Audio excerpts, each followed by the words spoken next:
నమస్తే, నేను మీ అబ్బాయి నాయుడు. కెన్ మీడియా ప్రేక్షకులకు స్వాగతం. ఈరోజు ఈ వీడియోలో మీతో చర్చించాలనుకుంటున్న అంశం ఏంటంటే, హడలెత్తుతున్న ఆర్ఓలు మమ్మల్ని మెడికల్ లీవ్ ఇచ్చి పంపించండి, ఈ డ్యూటీ మేము చేయలేమని లబోదిపంటున్న రిటర్నింగ్ ఆఫీసర్లు. అంటే ప్రతి నియోజకవర్గానికి ఒక రిటర్నింగ్ ఆఫీసర్ ఉంటాడు. ఈ రిటర్నింగ్ ఆఫీసర్లు ఇప్పుడు ఈ ఎలక్షన్ కౌంటింగ్ వెళ్ళాలంటేనే హడలెత్తుతూ ఈ డ్యూటీ మాకొద్దు బాబోయ్ అని అంటున్నారు. దీనికి కారణం ఏమిటనగా, వీళ్ళు ఎలక్షన్ నోటిఫికేషన్ ముందు ప్రతి జిల్లాలో ఉండేటటువంటి ఇప్పుడున్న రిటర్నింగ్ ఆఫీసర్లు మొత్తాన్ని కూడా వైఎస్ఆర్సీపీ ప్రభుత్వం వాళ్ళకు అనుకూలంగా ఉండేటట్లు ఆ జిల్లా నుంచి ఈ జిల్లాకి ట్రాన్స్ఫర్ చేయడం జరిగింది. తర్వాత వాళ్ళు ఆర్ఓగా ప్రతి నియోజకవర్గానికి ఒక జిల్లా అధికారవంతుల నియమితులయ్యారు. ఈ ఆర్ఓలు అందరూ వాళ్ళ డ్యూటీని వాళ్ళు చేసుకోనికుండా మాకు అనుకూలంగా ప్రవర్తించండి, మేము చెప్పింది చేయండి అని వైసీపీ నాయకులు తీవ్రమైన ఒత్తిడి చేస్తున్నారు. ఆ ఒత్తిడి తట్టుకోలేక ఈ డ్యూటీ మాకు వద్దు బాబో అని మొరపెట్టుకుంటున్నారు. ఈ రిటర్నింగ్ ఆఫీసర్లు జిల్లా రిటర్నింగ్ ఆఫీసర్ ఐఏఎస్ స్థాయి అధికారి దగ్గరికి వెళ్ళి మా బాధ్యత నుంచి మమ్మల్ని తప్పించండి, లేదా మాకు వైఎస్ఆర్సీపీ నాయకుల నుంచి వచ్చే ఒత్తిడిని తగ్గించండి అని చెప్పినప్పుడు కలెక్టర్ గారు కూడా మౌనంగా ఉండటం జరుగుతుంది. ఎందుకంటే దీనికి వాళ్ళేం అతీతులు కారు, వాళ్ళకుండే బాధలు వాళ్ళకు ఉన్నాయి. వాళ్ళు కూడా తీవ్రమైన ఒత్తిడిలో పనిచేస్తున్నారు. ఎందుకంటే రేపు ప్రభుత్వం 4వ తేదీ ఎన్నికల నోటిఫికేషన్ అయిపోయిన తర్వాత మళ్ళీ ఏ ప్రభుత్వం వచ్చినా కూడా ఆ ప్రభుత్వం కింద వీళ్ళు పనిచేయాలి కాబట్టి తీవ్రమైన ఒత్తిడికి గురవుతున్నారు. దాదాపు రాయలసీమ జిల్లాలో 15 మంది ఆర్ఓలు దాకా మాకు మెడికల్ లీవ్ ఇవ్వండి అని ఎలక్షన్ కమిషన్కి అప్లై చేసుకున్నట్టు వార్తలు వస్తున్నాయి. ఈ విధంగా వాళ్ళు తీవ్రమైన ఒత్తిడికి లోనవుతూ ఉన్నారు. ఎందుకంటే ఈ విధమైన పరిస్థితులన్నిటికీ కారణం ఎలక్షన్ కమిషనే. ఎలక్షన్ కమిషన్ వీటన్నిటికీ కారణమని ఎలా చెప్పుకోవచ్చు అంటే, దాదాపు నిన్న ఎలక్షన్ జరిగిన మళ్ళీ రోజు మాచర్లలో జరిగిన సంఘటన చూసాం. ఎలక్షన్ రోజు ఒక పోలింగ్ బూత్లోకి ఎమ్మెల్యే పోయి ఈవీఎంను పగలగొట్టినప్పుడు ఆ విషయం బయటికి రాకుండా దాదాపు 9 రోజుల పాటు దాచిపెట్టారు. వీటన్నిటికీ కారణం ఎలక్షన్ కమిషనే. ఎందుకంటే ఎలక్షన్ కమిషన్ అనేది ప్రతి పోలింగ్ బూత్ వెబ్ కాస్టింగ్ కిందకు తెచ్చింది. వెబ్ కాస్టింగ్ అంటే ఏంది? అక్కడ ఎలక్షన్ జరిగే విధానము, ఆ రోజు పరిస్థితుల్ని ఒక వార్ రూమ్లో కూర్చుని ఆ మొత్తం పరిశీలిస్తుంటారు. అంటే ఆ రోజు ఎమ్మెల్యేపై ఆ పోలింగ్ బూత్లోకి పోయి ఎలక్షన్ ఈవీఎం బాక్స్ని పగలగొట్టినప్పుడు, అక్కడ ఉండే తెలుగుదేశం పార్టీ ఏజెంట్ని బెదిరించినప్పుడు, బయటకు వచ్చి క్యూలో నిలబడినటువంటి ఆడవాళ్ళను బెదిరించినప్పుడు అవన్నీ వీళ్ళకి కనపడలేదా? అవి వెళ్ళి అదే రోజు వాళ్ళు పరిశీలించాలి, వెంటనే చర్య తీసుకోవాలి. కానీ ఆ రోజు వెబ్ కాస్టింగ్ పెట్టి దానివల్ల మేం ఉపయోగం? మీరేం చేస్తున్నారు? ఆ వెబ్ కాస్టింగ్ అంటే పరిశీలించాలి కదా, పరిశీలించకుండా మీరేం చేస్తున్నారు? వీటన్నిటికీ సమాధానం లేదు. తర్వాత పోతే ఆ ప్రతిపక్ష తెలుగుదేశం పార్టీ ఏజెంట్ పోలీస్ స్టేషన్కి పోయి కంప్లైంట్ ఇచ్చినప్పుడు దాని మీద ఎలక్షన్ కమిషన్ కేసు బుక్ చేయమన్నప్పుడు గుర్తు తెలియని వ్యక్తులు ఈవీఎంను పగలగొట్టారు అని కంప్లైంట్ ఇవ్వడం జరిగింది. అక్కడ ఉండే పీఓకి తెలియదా? ఏపీఓకి తెలియదా? మిగిలిన అధికారులకు తెలియదా ఎవరు వచ్చి ఈవీఎం పగలగొట్టింది? మరి ఎందుకు అక్కడున్న పోలీసు కానిస్టేబుల్కి తెలియదా? సెక్యూరిటీకి తెలియదా? ఎందుకు ఈ దొంగ నాటకాలన్నీ? కాబట్టి వాటి మీద ఎలక్షన్ కమిషన్ అనేది, కేంద్ర ఎలక్షన్ కమిషన్ సీరియస్ అయ్యి సిట్ వేసి దాని మీద దర్యాప్తు జరిగేంత వరకు కూడా ఆంధ్రప్రదేశ్ ఎలక్షన్ కమిషన్ ఏం చేస్తుంది?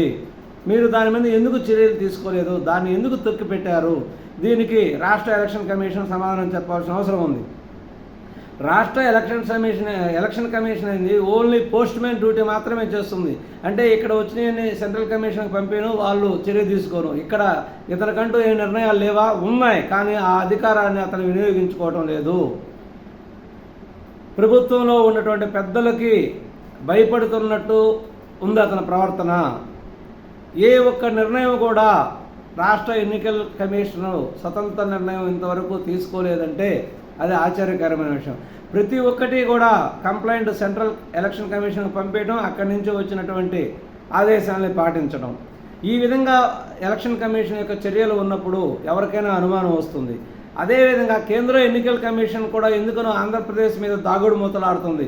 అంటే 60-40 రేషియో పద్ధతిలో ఒప్పించక చావేవక అన్నట్టు ఇద్దరికి అనుకూలంగా పనిచేస్తుంది. అంటే ఇద్దరి మీద డీజీపీని చీఫ్ సెక్రటరీని ఇద్దరిని మార్చమని కంప్లైంట్ ఇచ్చినప్పుడు కంప్లైంట్ ఇచ్చిన వాళ్ళ యొక్క కంటిన్యూటీని తుడవటానికి డీజీపీని మాత్రమే మార్చడం జరిగింది, చీఫ్ సెక్రటరీని మార్చలేదు. ఈ ఆర్ఓలు కానీ మొత్తం ప్రభుత్వ యంత్రాంగం ఎందుకు భయపడుతుందంటే ఇంతవరకు చీఫ్ సెక్రటరీని మార్చలేదు, అందుకనే ఆ భయం అనేది వాళ్ళ అలాగనే ఉంది. మీరు వాళ్ళలో భయాన్ని పోగొట్టుకునే ప్రయత్నం ఎందుకు చేయలేదు?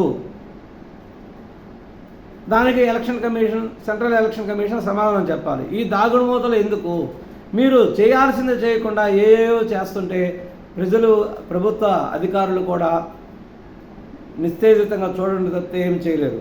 ఇకపోతే ఈ రిటర్నింగ్ ఆఫీసర్లు ఎందుకని వాళ్ళు మాకు ఈ డ్యూటీ నుంచి రిలీవ్ చేయమంటున్నారంటే రేపు జూన్ 4వ తేదీ జరిగే ఎలక్షన్ కౌంటింగ్లో నియమించుకునే ఏజెంట్ల మీద కానీ ఈ ప్రతి ఒక్కదాని మీద కూడా ఇప్పుడు ప్రభుత్వ పెద్దలు వైసీపీ వాళ్ళు విపరీతమైన ఒత్తిడి తెస్తున్నారు.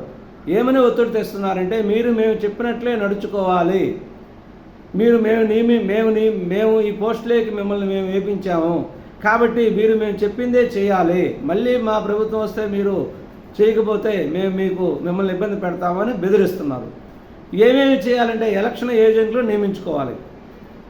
ప్రతిపక్షాలు నియమించుకునే ఎలక్షన్ ఏజెంట్ల మీద అనేక ఆరోపణలు మేము పెడతాము, కేసులు ఉన్నట్టు మీకు చెప్పిస్తాము, వాళ్ళని మీరు రిజెక్ట్ చేయండి, ఏజెంట్లని నియమింప చేయగాకండి. అదేవిధంగా ఇండిపెండెంట్ అభ్యర్థులకి ఎటువంటి ఏజెంట్లను నియమించుకోకుండా చేయండి. అలా మాకు ఏజెంట్లు వద్దు, మేము కౌంటింగ్ కేంద్రకు రామని ఇండిపెండెంట్లు అభ్యర్థులను పిలిపించి మీరు లెటర్ రాయించుకొని వాళ్ళని కౌంటింగ్కి రాకుండా చేయండి. అంటే దీని ఉద్దేశం ఏంటంటే ప్రతిపక్షం మాత్రమే ఏజెంట్లను పెట్టుకోండి తక్కువ మొత్తంలో, ఈ వైసీపీ నాయకులు ఎక్కువ మొత్తంలో ఏజెంట్లు నియమించుకొని వీళ్ళని బెదిరించి ప్రలోభ పెట్టి అక్కడ రిజల్ట్స్ను తారుమారు చేయవచ్చనే ఉద్దేశంతో ఈ ప్రయత్నాలన్నీ చేస్తున్నారు.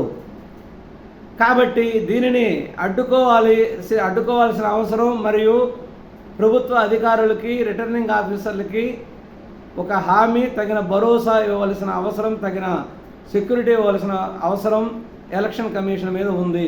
అది వాళ్ళు ఎందుకు చేయట్లేదు?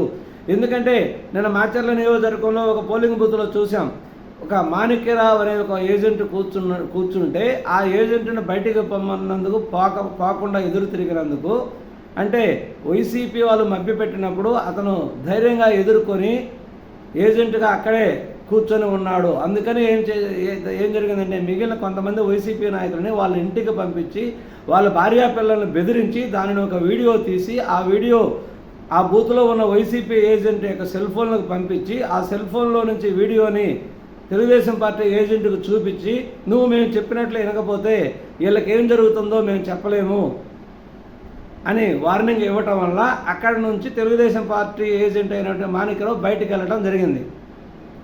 ఆ తర్వాత ఎలక్షన్ ఎలా జరిగిందో మనం ఊహించుకోవచ్చు. ఇటువంటి చర్యలన్నీ జరుగుతున్నప్పుడు ఆ చర్యలను నిరోధించేటటువంటి ఏకైక చర్య చీఫ్ సెక్రటరీని మార్చటం. దానిని మీరు ఎందుకు చేయలేకపోయారు? ఏంటి దీంట్లో మీకు మొలాజు? కాబట్టి మీకు సగం తలనొప్పి తగ్గుతుంది కదా. ఈ యొక్క ఆంధ్రప్రదేశ్ ప్రభుత్వం నుంచి మీకు దేశంలో 28 రాష్ట్రాల్లో వచ్చే కంప్లైంట్ల కంటే కూడా ఆంధ్రప్రదేశ్లో వచ్చే కంప్లైంట్తోనే మీకు తలనొప్పి ఎక్కువ. ఈ కంప్లైంట్ల యొక్క తలనొప్పి తగ్గించుకోవాలంటే మీరు ఒక చర్య చేస్తే సరిపోతుంది. చీఫ్ సెక్రటరీని మార్చేస్తే దాదాపు 50% ప్రాబ్లం సాల్వ్ అవుతుంది. ఇంకెక్కడో కొన్ని సంఘటనలు జరుగుతాయి, అవి ఆ కంప్లైంట్లు వస్తుంటాయి మామూలుగా, ఓకే. కాబట్టి దీని మీద మీరు ఎందుకు యాక్షన్ తీసుకోలేకపోతున్నారు? కాబట్టి ప్రజలకి ఈ సందేహాలన్నీ వ్యక్తమవుతున్నాయి. ప్రజలు వీటి గురించి అడుగుతున్నారు. వీటికి ఏమేమి సమాధానం చెప్పాలనో వాటిని చర్యల ద్వారా ఏమేమి చర్యలు తీసుకుంటారో అది ఎలక్షన్ కమిషన్ దీని మీద ఇప్పుడు 6,000 నిన్నంతా అడిగారు మమ్మల్ని మెడికల్ లీవ్ ఇచ్చి డ్యూటీ నుంచి రిలీవ్ చేయమని. వాటన్నిటికీ వాళ్ళకి ఏ విధంగా భరోసా ఇస్తారో, దీని సమస్యను ఎలా పరిష్కరిస్తారో చూడాలి. దీని మీద ఎలక్షన్ కమిషన్ ఏమేమి చర్యలు తీసుకుంటుందో కాలమే సమాధానం చెప్తుంది. నమస్కారం, ధన్యవాదాలు.